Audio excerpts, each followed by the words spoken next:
ನದಿಯೇ ನದಿಯೇ ನದಿಯೇ ರಾಜನ್ಯಾರು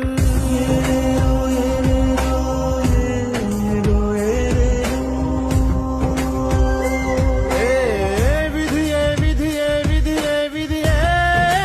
ವೀರನ್ಯಾರು ಒಂದೂರಿನಲ್ಲಿ ಒಬ್ಬ ಪರಾಕ್ರಮಿ ರಾಜ ಇದ್ದ ರತಿಯಂಥ ರಾಣಿಯೊಡನೆ ರಾಜ್ಯಭಾರ ಮಾಡುತ್ತಿದ್ದ ತಾನು ತನ್ನ ಪ್ರಾಣನೇ ಪಣವಾಗಿರಿಸಿ ಕಾಪಾಡೋ ಶಾಂತಿ